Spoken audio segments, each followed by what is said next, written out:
Today, we're going to dive into the raw, emotional world of war poetry, and we're going to do it by taking a really close look at one of the most powerful poems to ever come out of the trenches of World War I.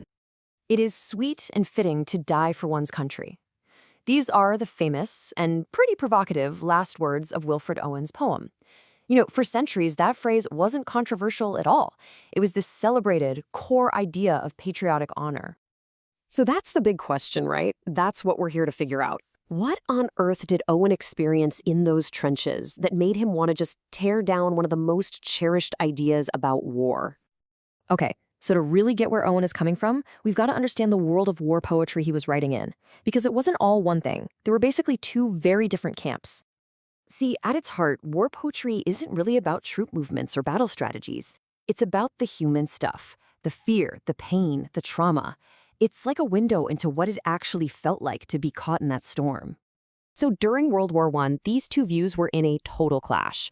On one side, you had poets like Rupert Brooke, whose work basically painted dying in battle as this beautiful, noble sacrifice for your country. And then you had poets like Wilfred Owen, who were determined to show the ugly, unvarnished, brutal truth of what modern war had become. And that brings us right to Owen himself. He wasn't just writing about some abstract idea of war. No, he was writing from the absolute heart of the chaos. Owen wasn't some journalist writing from a safe distance. He was a soldier. He wrote this poem based on his own firsthand experience. And that authenticity, right there, that is exactly what gives this poem such staggering power. Owen's message is just crystal clear. He's not subtle about it. He systematically takes apart any romantic idea you might have about war. He shows you the slogging exhaustion, the absolute terror of a gas attack, the pure, random chance of death, all to hammer home one central point. War is gruesome, and it strips you of your humanity. But here's where things get really brilliant. Owen's genius wasn't just in what he was saying, but in how he was saying it. The actual structure of his poem is designed to make you, the reader, feel that chaos. He literally crafted the poem's structure to mirror what he was talking about. So he doesn't just tell you war is chaotic, he makes you feel that chaos in the very act of reading it. So, how does he do it? Well, first off, let's look at the rhythm. Instead of a nice, smooth, predictable meter that you might expect from poetry, this poem feels off balance. It's jarring.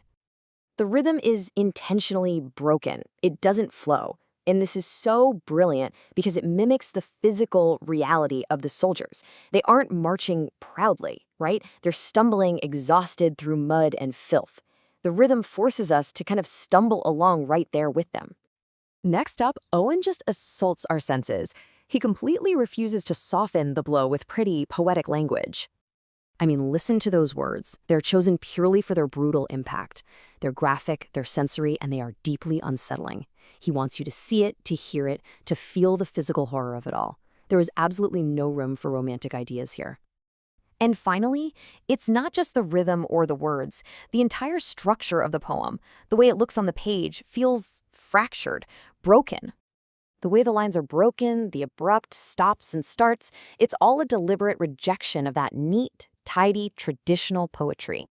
And this fragmentation perfectly mirrors the soldier's shattered reality, a world where your life could be violently cut short at any given second.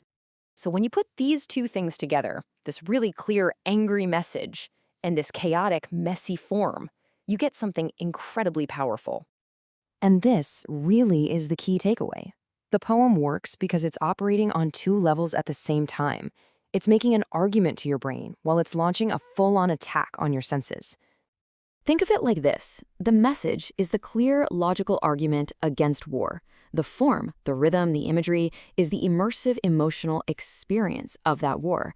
And the result? You don't just understand his point, you feel the truth of it deep down in your gut. And this is exactly why the poem is so unforgettable. It doesn't let you be a passive reader just sitting on the sidelines. It pulls you right into the trench, forces you to look at the horror, and makes you share in the poet's absolute moral outrage. So, let's zoom out for a second. Why does this kind of poetry, this unflinching honesty, still feel so important, more than 100 years later?